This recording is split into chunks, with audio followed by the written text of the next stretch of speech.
I think that's when you look at a lot of these like top coaches, really successful coaches, they have a mindset there's one thing about their mindset that's very similar. And it's a long-term, very patient mindset. They come in and they want things to happen fast, but they understand that they have to be patient for a lot of things to happen.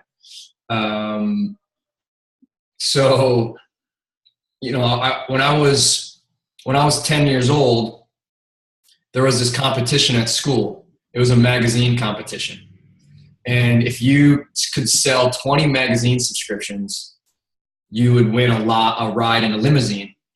And I'm 10 years old and I'm from upstate New York by like Canada. I've never even seen a limousine. So to me, like when I heard I could win a ride in a limousine, I was like, whatever I got to do, I'm going to win that ride. That was my why. You know how we talk about our why all the time? Like my why was I want to ride in a limousine. So as soon as school ended, I leave school and I start knocking on doors. And I go to the first door and I knock and I say, hey, would you like to buy a magazine subscription? And they said, no, no, thanks. And I said, thank you, thanks. And I would move on. I moved on to the next door. And I'd knock on the next door and they'd say no. And I'd say, thank you. And I'd move on. And even at 10 years old, I knew that the only way I wasn't going to find 20 people that wanted to get a magazine subscription is if I just didn't knock on enough doors. I don't know why, but at 10 years old, I just knew that the only way I would fail at that was if I just didn't talk to enough people. So I didn't know it at the time. Well, my mom had started calling around the neighborhood trying to figure out where I was. She's calling her friends, calling my friends' parents. She's like, have you seen my son? I'm 10 years old at the time. I've always come home right after school. So she's kind of freaking out a little bit. And I'm still out there. I don't know if she's doing this. And now it's like pitch dark out. I've been out there for 7 hours, from 3 until 10 at night, for 7 hours straight knocking on doors. And I come home like 9 or 10 at night, pitch blackout, walking up the driveway. And she's like half relieved, half like freaking out. And all I remember is just holding up the sheet of paper because I was so excited to show her the list of the 20 names that I got and that I had won a ride in a limousine. And so when I got approached about this business, when I kind of started learning more about it, I realized the only way that you can mess this business up is if you just don't knock on enough doors. The only way you can mess it up is if you just don't talk to enough people. And understanding that a no is putting you one person closer to the next yes. So I always had that mindset, even at 10 years old. And that's the mindset that I'm always trying to instill in my coaches. And that's just something that most coaches aren't willing to do. They're not willing to go through those no's to have the kind of success. They're not willing to go through all those no's to win a ride in a limousine or whatever your why is. So that's where I always start before I jump into the skills, because that mindset's so important. And then there's a second part of that mindset that you have to have, besides just knocking on doors and getting the no's. So 99% of the people that order a challenge pack from me and get into a challenge group and become coaches are people that said no to me the first time. And really what that just means is not right now. I don't have the money, I don't have the time, whatever it is, right? So I always ask for permission to follow up the next month to see if anything's changed. So not only do I get the no, and I love no's. To me, a no is a good thing because I've planted a seed and they're going to watch me a lot closer now.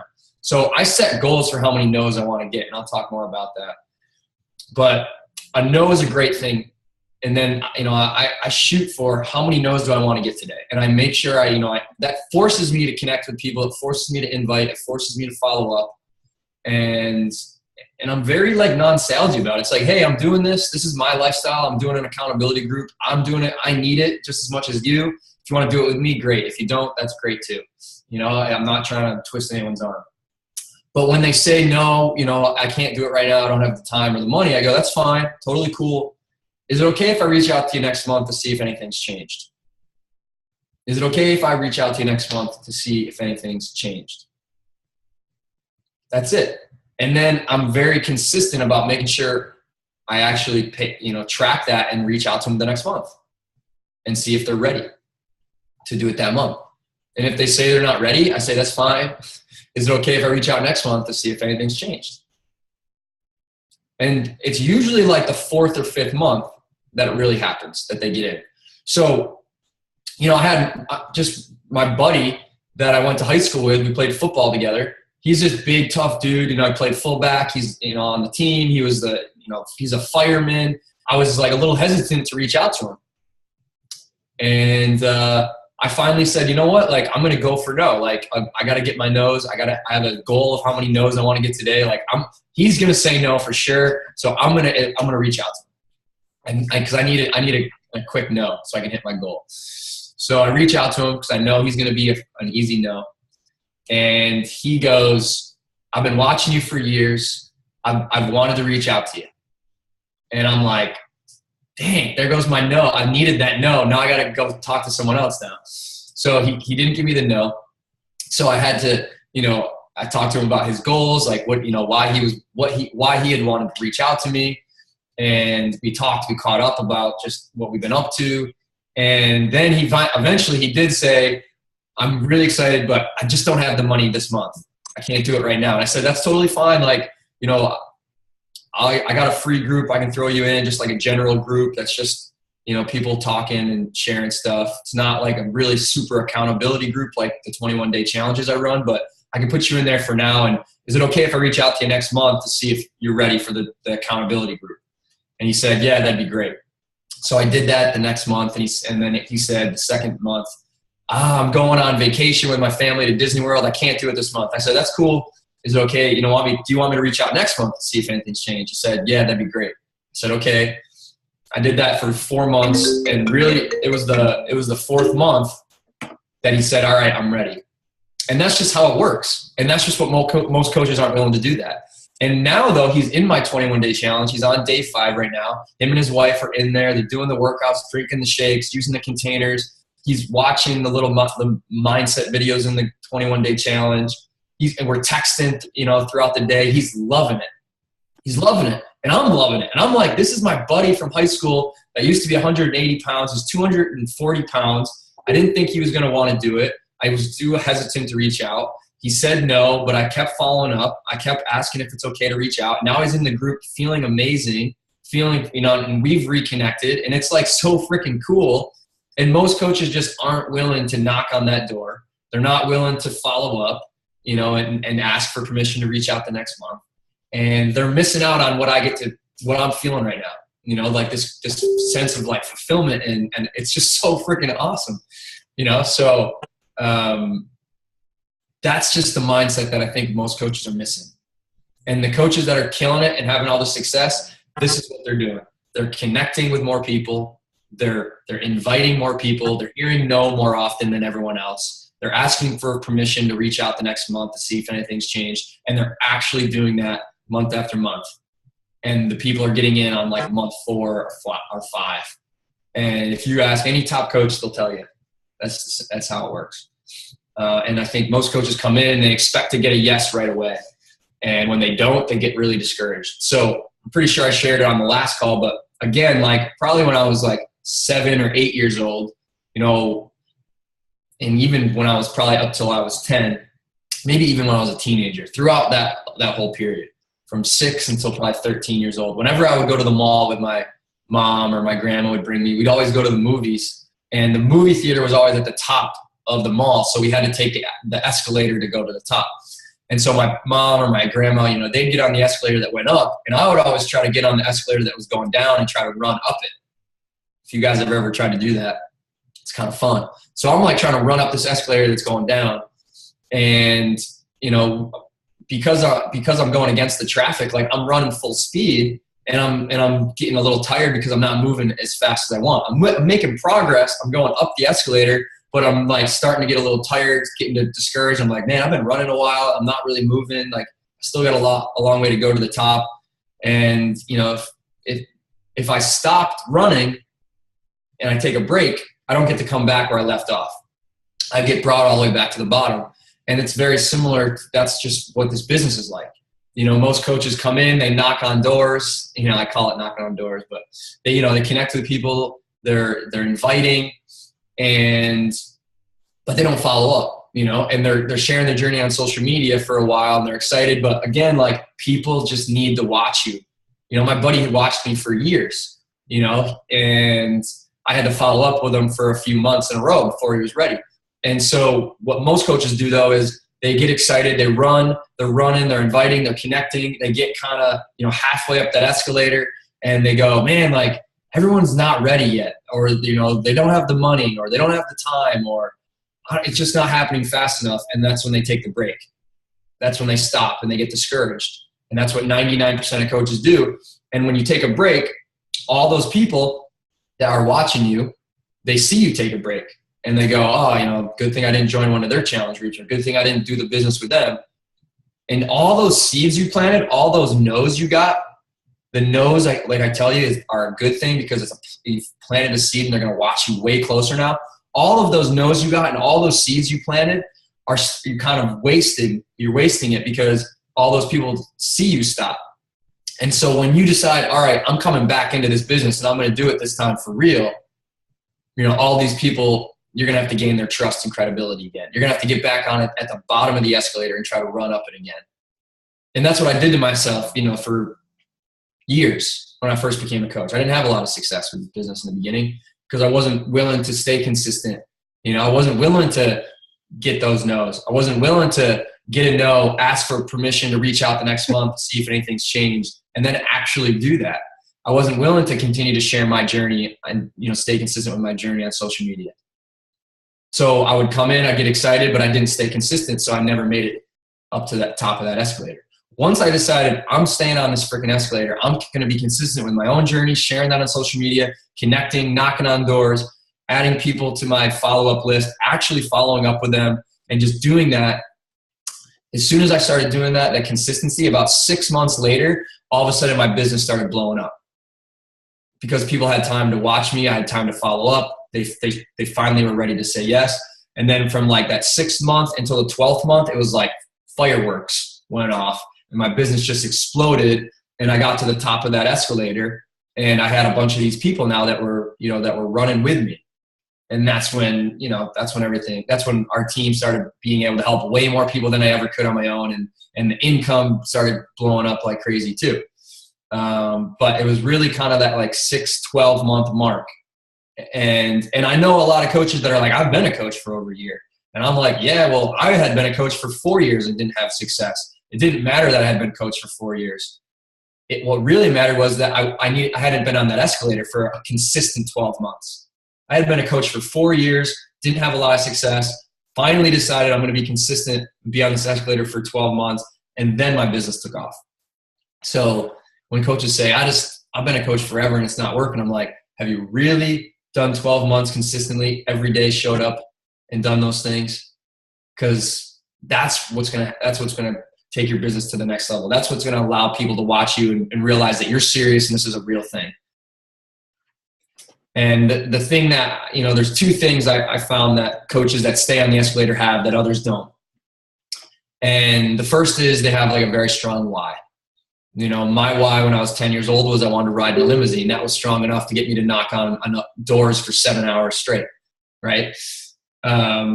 So, you know, then my why kind of in the beginning was maybe I'd like to, you know, it would be really cool to be able to create a full-time income doing this. That'd be awesome.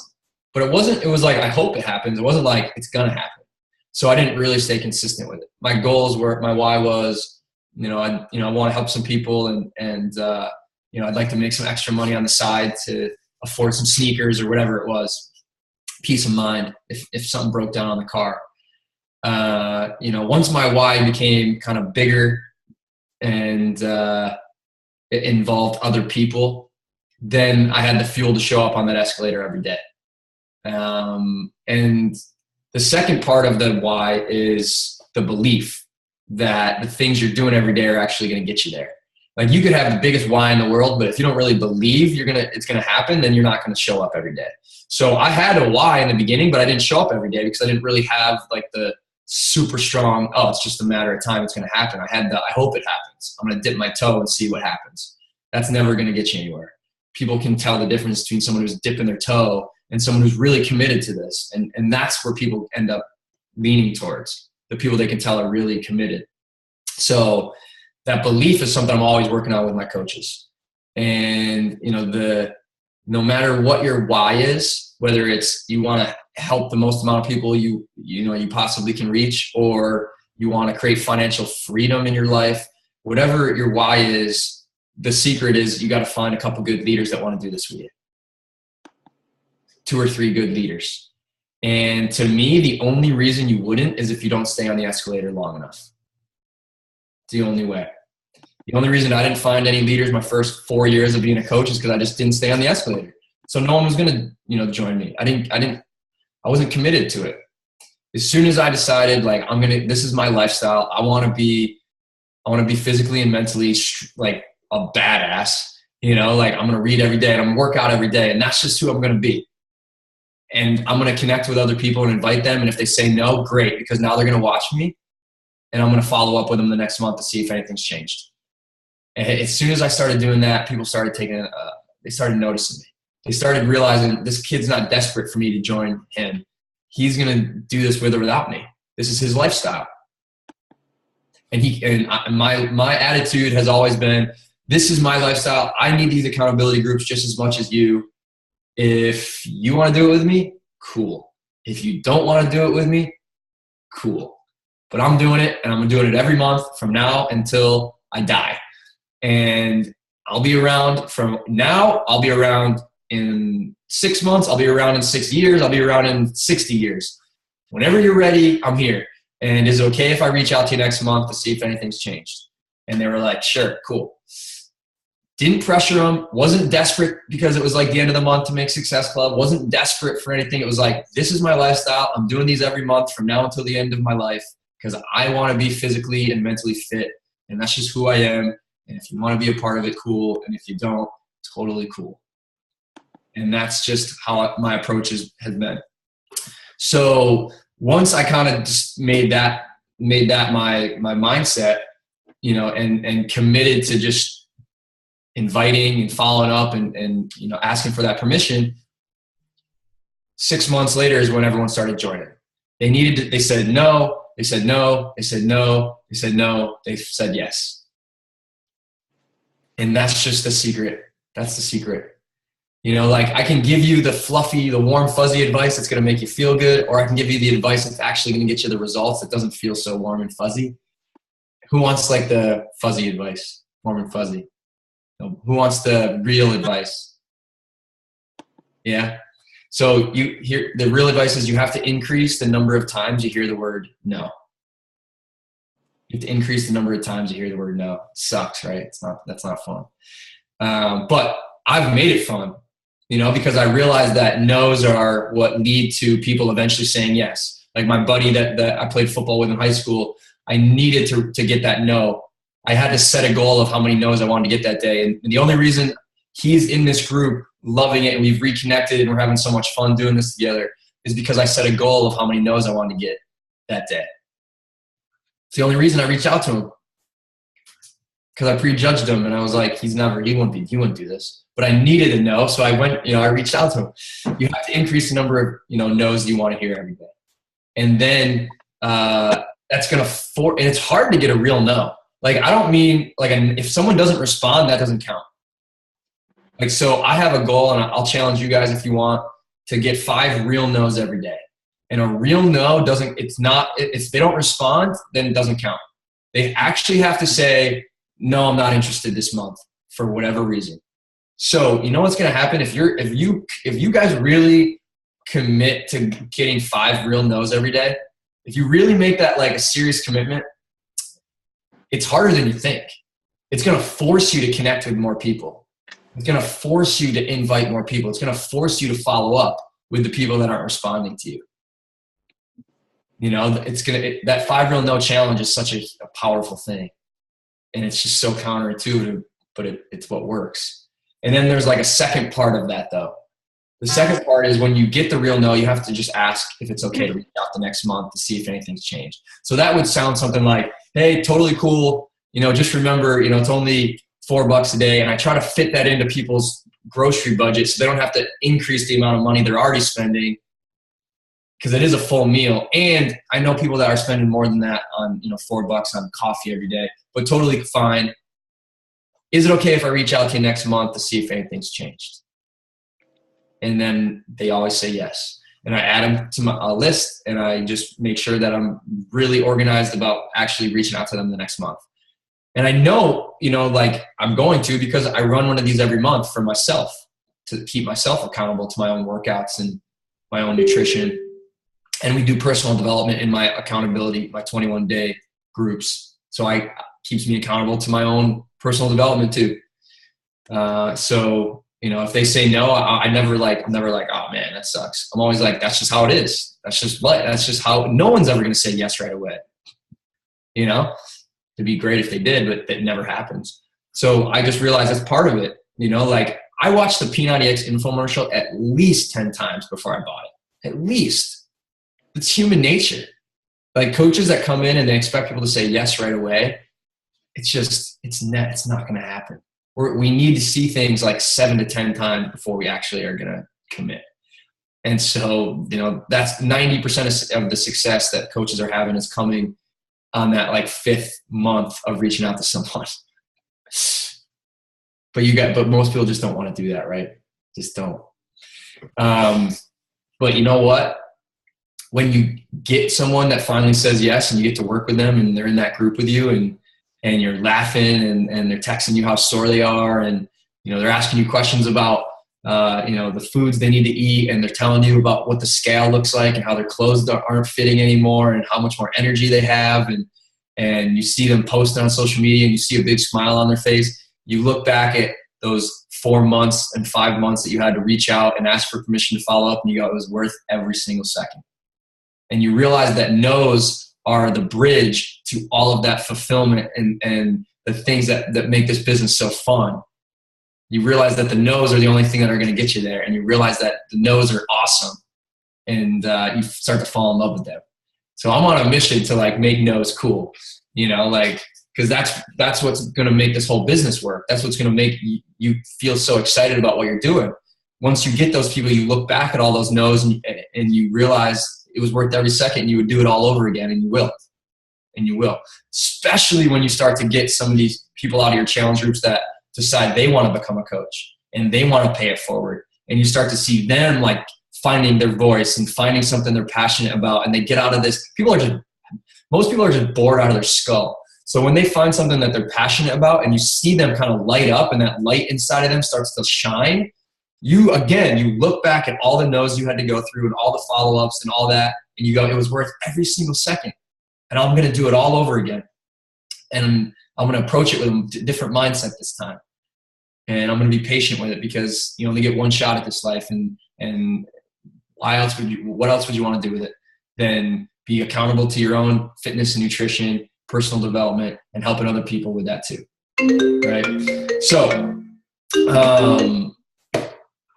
that's the kind of the mindset piece. And then I already kind of started talking about the skills a little bit. My sister's calling me. I already started kind of talking about if she calls again, I might have to answer. That's weird that she would call that many times. So the skill part is kind of secondary to the mindset. You got to have that mindset first. And then the skills, like you can develop, they're not rocket science, right? So the first skill is sharing your journey on social media. And I'll give you a couple tips for that. The first is, I think a lot of coaches, people tell them you got to post on social media. And so they just post without really thinking much about it. So my best advice for this would be, what are 3 to 5 areas of life that you're really passionate about helping people with? Think about it for a second. It's usually 3 areas of life that you want to improve in personally. And those are typically the same 3 areas of life that you want to help people the most in. So get like really clear on those 3 areas of life. Maybe it's 5, but 3, 3's enough. And once you're really clear on those 3 areas of life that you really want to improve in, that are really important to you, and you really want to help other people get better at, because you see people struggling in those 3 to 5 areas, then that's where all your personal development goes. And when you are putting all your personal development into those things, that's where you're going to get your content for your posts. And so I set aside time every day to read and write, at least an hour. And I love it. So that to me is like, I'm really personally working on 3 to 5 areas of my life that I really are important to me personally. And then it's also giving me great content to share on social media about those 3 to 5 areas that I really want to teach and help other people improve it. Right? Like yesterday I posted about the truth about bread, right? Because one of my 3 to 5 things is nutrition, and I think there's just so much information out there. It's really hard for people to go through it all. So I like to take the information, read a lot about it for myself personally, and then condense it and make it really simple for people that don't have a lot of time to read all that stuff. And I share that on social media.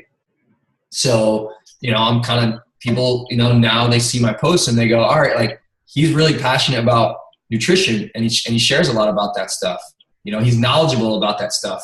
That is someone that when I do reach out to them about a 21-day challenge, they've either already seen that or they're automatically going to go to my page and say, who is this guy? And they see that those posts show up. So that credibility is there, right? So that's my best tip for posting on social media. Don't just post. Like actually share. I think you can click on the participants and mute, I think. So get really clear on those 3 to 5 things and then hone your personal development on that and take the time to actually like write a meaningful post, at least a few times a week, if not every day.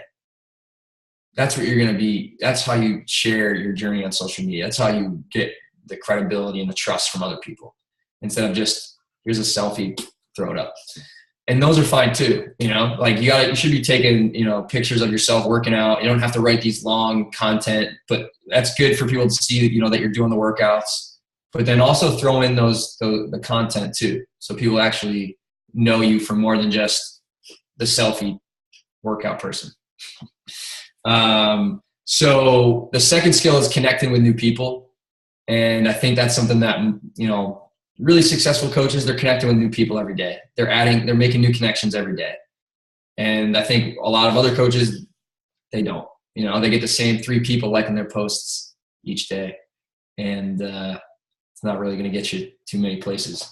So I teach my coaches where to go to find people. I mean, Facebook groups is the number 1 place to go to find people. You can search. There's millions of different Facebook groups. And I just go in, I click on the members in the group, and I just start clicking send friend request, send friend request, based on, kind of who they are, like looking at their profile real quick.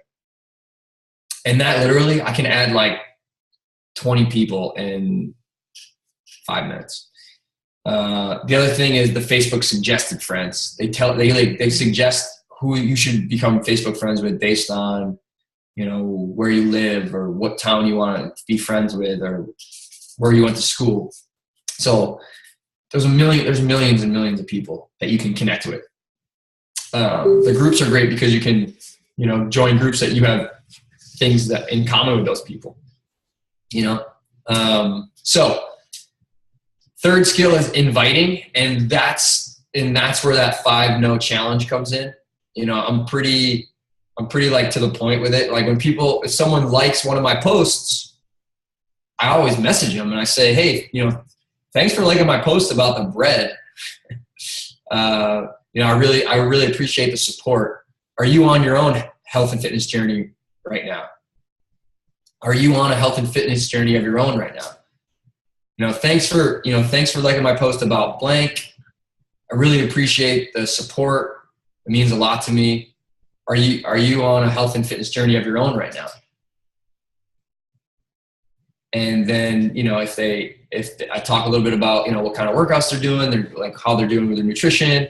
And I say, hey, you really should look into doing one of my 21-day accountability groups. I think you'd love it.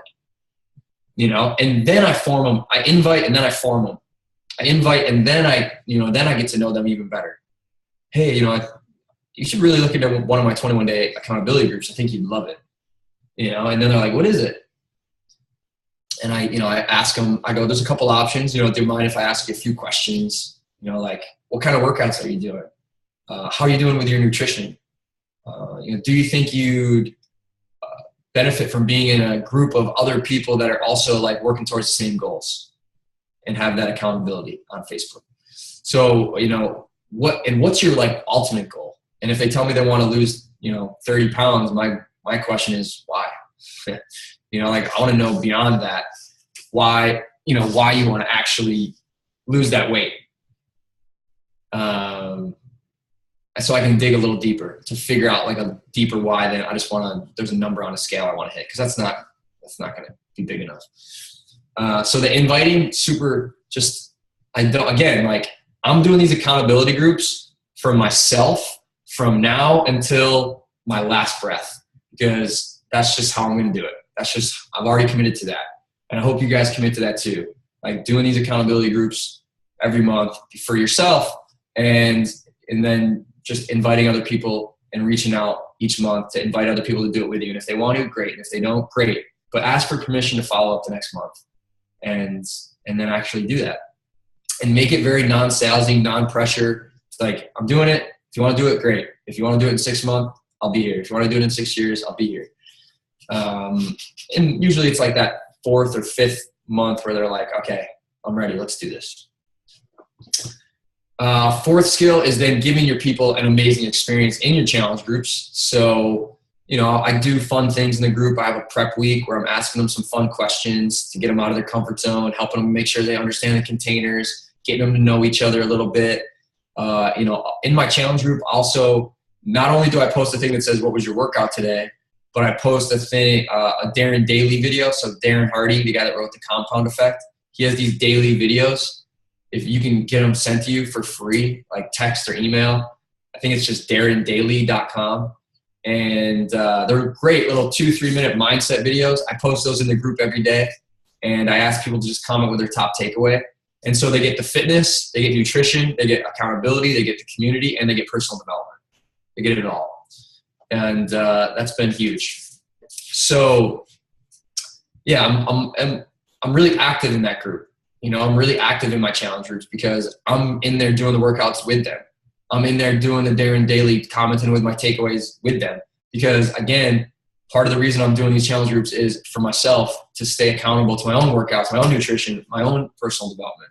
So I'm in there doing all those things with them, right? And that helps them, that makes them more accountable. When they comment, I like it and I comment, I reply to it. I'm super active in there. And it doesn't take a lot of time.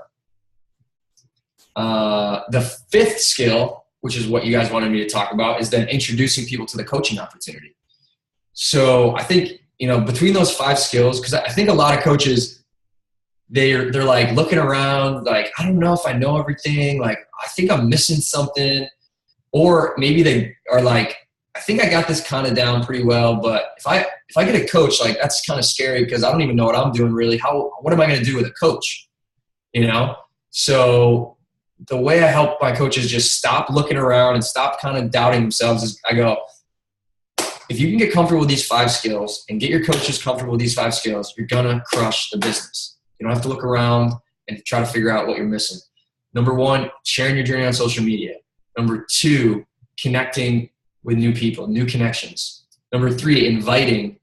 Number 4, giving a great experience in your challenge groups. Number 5, introducing the coaching opportunity, right? So you don't have to look around anymore. If you can get comfortable with those things, you're good. You're good. And I'll ask my coaches, and you guys can do this with your coaches, on a scale of 1 to 10, how do you feel about skill number 1? On a scale of 1 to 10, how do you feel about 2, 3, 4, 5? And if you can get them if you can get them at a 7 or above in all 5 of those, then they're going to do well. If they're not at a 7 yet in one of them, then you help them get there. So the fifth skill, to introducing people to coaching. So this is how I introduce people to coaching. I lead with challenge groups. I lead with the fitness, with my accountability groups, and then when they're in the challenge group and I see them really loving it, then I'll introduce them to coaching. I do sometimes, lead with the business when it's someone that I'm like, they're already on a fitness journey. They're already doing really well. I'll say like, you should really look into being a coach. It looks like you'd be great at it, and then I'll talk to them. And if they are interested in it, I'll say, it's really the best way I can teach you to be a great coach is for me to give you a great experience in my challenge group. So just do one of my challenge groups. And after a week, you're going to know if this is a good fit for you. So I'll lead with the business, but then I tell them to do a challenge group. Right. So if they're in a challenge group, I'll reach out to them. If they're doing well, I'll reach out to them and I'll say, how are you liking your Shakeology so far? I'll tell them, hey, I can help you get a discount on Shakeology next month. And they're like, oh, that'd be cool. And then I'll reach out and I'll say like, yeah, you just sign up as a coach and you don't have to coach anybody if you don't want. I have a lot of people that just do it just to get the discount. But have you ever considered doing what I do? You can write that down. Have you ever considered doing what I do? I think you'd be great at it. So simple. Have you ever considered doing what I do? I think you'd be great. And if they say no, they're not saying no, I don't want to be a coach. They're just saying no, I just haven't considered it yet. Right? So then from there, I have a little 3-minute YouTube video called What is a Beachbody Coach? That's on my YouTube. But you guys could probably be better to create your own. But what's even more powerful than that video is I say, would it be okay if I put you on a group message with a couple? I say, would it be okay if I put you on a group message with a couple coaches on my team, so you get a couple other perspectives on coaching? Such a powerful way to introduce people to what coaching is. I put them on a group message with 4 or 5 coaches on the team, people that I think have some things in common, same family setup, same family life, kind of. And I say, hey guys, I put so-and-so on this group message. They're killing it in my challenge group right now. Loving the workouts, loving Shakeology. Would you guys mind sharing what you guys like about coaching and what you like about having your own business? And then, the 4 or 5 coaches, they share what they love about coaching, and it's all a little bit different.